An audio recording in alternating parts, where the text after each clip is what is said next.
Good morning प्यारे बच्चों, स्वागत आपका एक बार फिर क्लास 12th एनसीईआरटी मैथ्स में। और आज हम करने जा रहे हैं चैप्टर नंबर 8, बहुत ही इम्पोर्टेंट चैप्टर आपके एग्ज़ाम पॉइंट ऑफ व्यू से।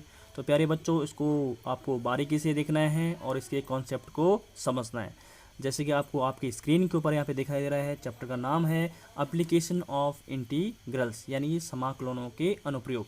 कि भाई हम आखिर जो हमने समाकलन अभी तक हमने सीखे हैं उनका प्रयोग हम आखिर कहाँ करते हैं, वो कहाँ यूज होते हैं। ठीक है, तो प्यारे बच्चों मैं आपको बताना चाहूँगा कि अभी तक आपने क्या किया। जैसे मैं बोलूँगा आपसे कि आपके पास कोई रेक्टेंगल है या कोई भी ट्रायंगल है या कोई भी स्क्वायर है या कुछ भी शेप है, आपने उनका एरिया निकालना है। ठीक है, जैसे मैं कहूँगा आपसे, यहाँ पे मैं आपको समझाने की कोशिश करता हूँ कि अगर मैं कहूँगा कि कोई एक रेक्टेंगल यानी कि एक आयत है, ठीक है, और आयत का आपको पता है कि आयत की जो लंबाई है सपोज वो 10 सेंटीमीटर है और ये 4 सेंटीमीटर है। बोला जाए इसका एरिया निकालो, तो आपको एरिया यानी कि क्षेत्रफल निकालना है। तो आप बोलोगे सर क्या होता है, L इंटू बी होता है। यानी कुल मिला के आपने इसमें फॉर्मूला लगाया और 10 इंटू 4 कर लिया, यानी कि 40 सेंटीमीटर स्क्वायर कर लिया। ऐसी ट्रायंगल में क्या, ऐसी स्क्वायर में आपको पता है। लेकिन प्यारे बच्चों यहाँ पे मैं आपको बताना चाहूँगा कि जो एप्लीकेशन ऑफ इंटीग्रल है उसका बेसिक जो रूल है, यानी कि जो वो वर्क करता है वो किस पे करता है कि हमें अगर एरिया अंडर द कर्व निकालना है, यानी कि हमें कर्व के नीचे का एरिया निकालना है। तो मैं यहाँ पे एक कर्व आपको बना के दिखाता हूँ। ठीक है, ये उसका ओरिजिन पॉइंट है। सपोज ये एक्स एक्सेस कार्टेशियन प्लेन है, एक्स एक्सेस ये वाई एक्सेस, और ये कर्व है। ठीक है, कर्व यूँ होता है। ठीक है, अभी तक तो आपने सीधी सीधी जो शेप थी भाई स्ट्रेट लाइन से मिलकर बना था ये। ठीक है, आयत बना था, आपने एल इंटू बी कर लिया। अगर मैं आपसे बोलूँगा कि भाई स्क्वायर है तो स्क्वायर का आप बोलोगे साइड इंटू साइड, यानी भुजा इंटू भुजा, ये भुजा का स्क्वायर बोल दोगे। ट्राइंगल का एरिया क्या होता है, b1/2 बेस इंटू हाइट। लेकिन अगर कोई कर्व है, ठीक है, और उसके नीचे का आपको एरिया निकालना है और उसमें आपको कुछ कोटियाँ यानी कुछ पॉइंट वैल्यूज़ दे रखी हैं कि कहाँ से कहाँ तक का एरिया निकालना है। जैसे मैं कहूँगा कि यहाँ पे एक पॉइंट है ए, ये आपका बी, और ये आपका सी, और ये आपका डी, और जो ये कर्व है उसकी कोई कर्व मीन्स आपका जो कर्व है यानी जो वक्र है उसकी इक्वेशन है y equal to f of x.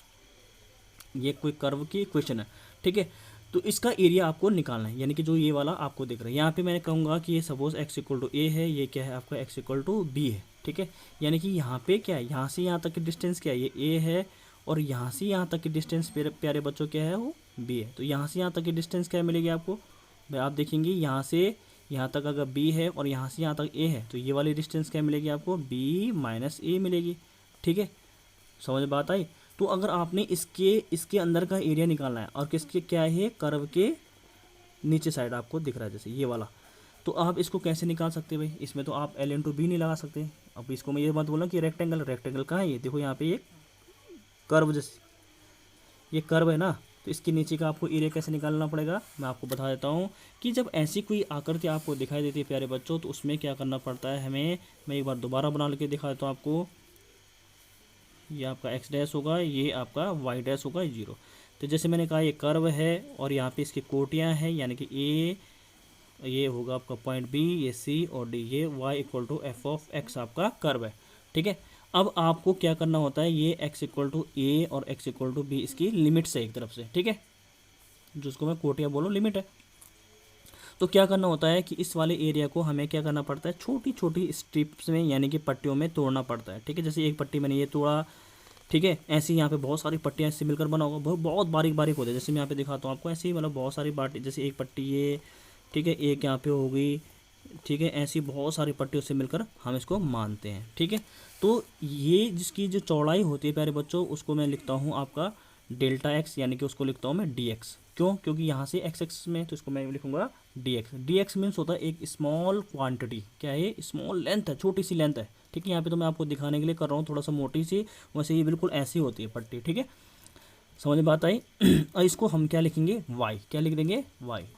तो यहाँ पे क्या करूँगा मैं कि इसको जैसे आपको दिख रहा है यहाँ पे मैं स्मॉल क्वांटिटी होने के कारण, यानी कि स्मॉल लेंथ, इसकी जो चौड़ाई है पट्टी की बहुत छोटी है, तो उसको मैं डी एक्स लिखूँगा, और हाइट तो इसकी ठीक है, तो इसको मैं क्या लिखूँगा, वाई। तो इसको मैं एक रेक्टेंगल कंसीडर करता हूँ। ठीक है, इसको क्या करता हूँ, एक रेक्टेंगल कंसीडर इसको करूँगा, पूरे को नहीं करा मैंने, सिर्फ एक पट्टी को रेक्टेंगल कंसीडर करा। तो भाई आपको पता है कि एरिया क्या हो जाएगा, सपोज इसका एरिया क्या होगा, डी ए लिखा मैंने, क्योंकि स्मॉल एरिया होगा इसका भी, तो डी मतलब जो स्मॉल क्वांटिटी को शो कर रहा है। तो एरिया इक्वल टू क्या हो भाई, रेक्टेंगल क्या होता है, एल इंटू बी होता है। तो एल क्या है यहाँ पे, वाई है, और चौड़ाई क्या है, बी चौड़ाई है ना, डी एक्स है।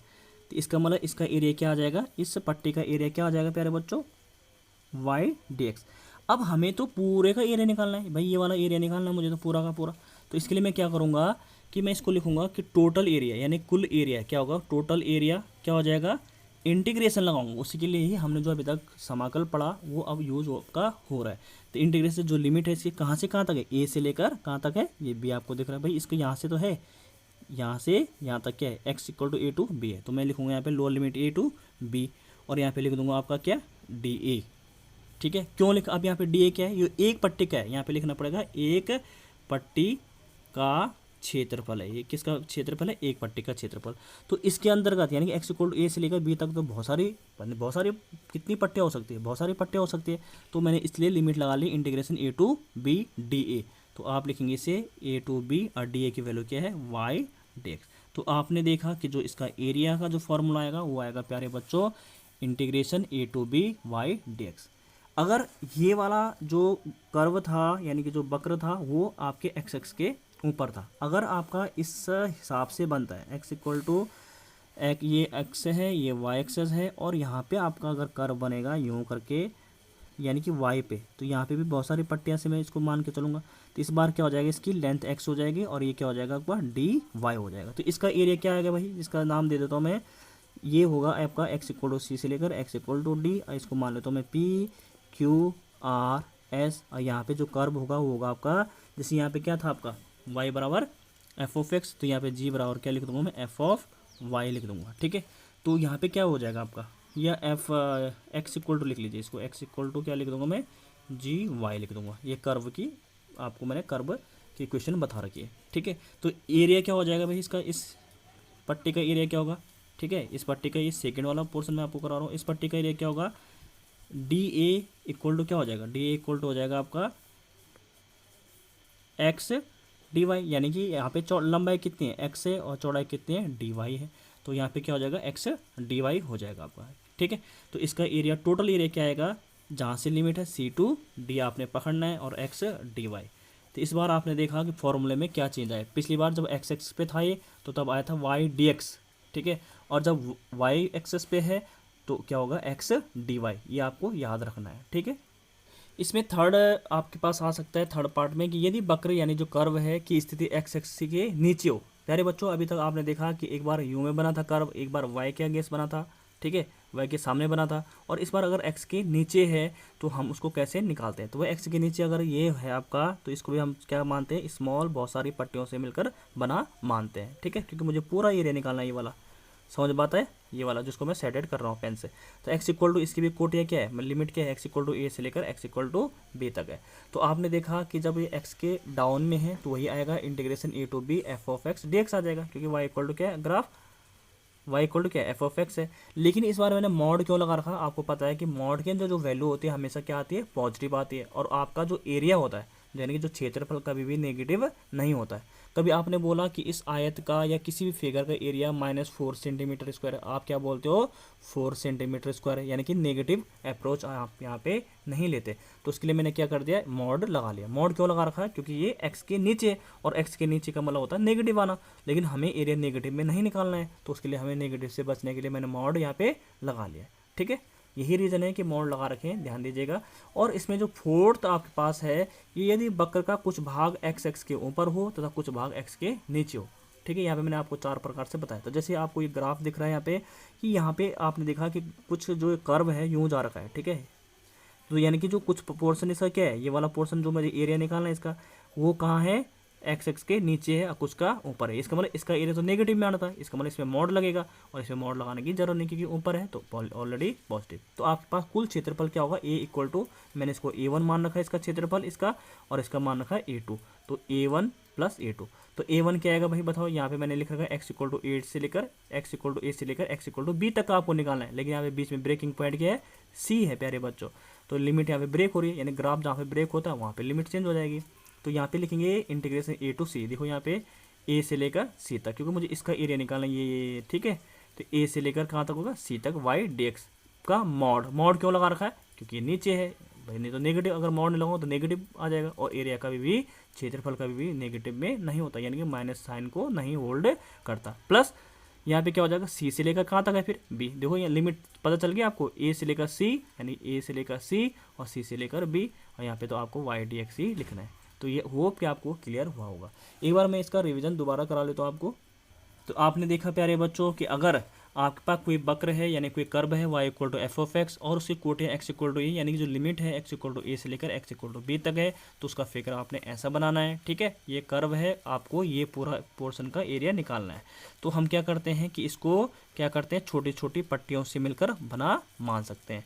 ठीक है, तो इसकी जो चौड़ाई होगी वो होगी स्मॉल डी एक्स, क्योंकि बहुत छोटी, ये तो आपको मैंने दिखाने के लिए बना रखा है। इतना चौड़ा भी मैंने बोला, जैसे पहले भी कहा, इतना छोटी छोटी पट्टियों से मिलकर बना होता है। ठीक है, तो हम इसको रेक्टेंगल मान लेते हैं, एक आयत मान लेते हैं। तो आयत का क्षेत्रफल होता है y इंटू डी एक्स हो जाएगी, यानी कि लंबाई गुणा चौड़ाई। तो लंबाई तो इसकी क्या है, लंबाई दिख रही है आपको, y है, y मान रखिए, और डी एक्स बहुत छोटा है तो डी एक्स यहाँ पर।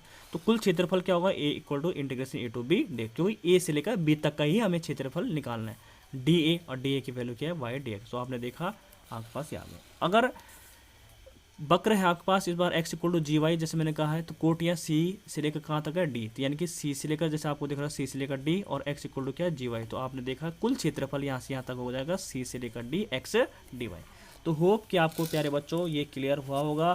थर्ड तो आपने देख ही चुका है, थर्ड तो आपने समझ ही लिया था। ये मैंने आपको बताया कि एक्स एक्स के नीचे है तो नेगेटिव आने के कारण मैंने मोड़ लगा लिया है, और फोर्थ में भी कुछ पार्ट उसका नीचे है और कुछ पार्ट का है ऊपर है। तो एक बार एक पे नीचे वाले में मोड़ लगेगा, ऊपर वाले में मोड़ लगाने की जरूरत नहीं। तो होप कि आपको क्लियर होगा। Thank you so much.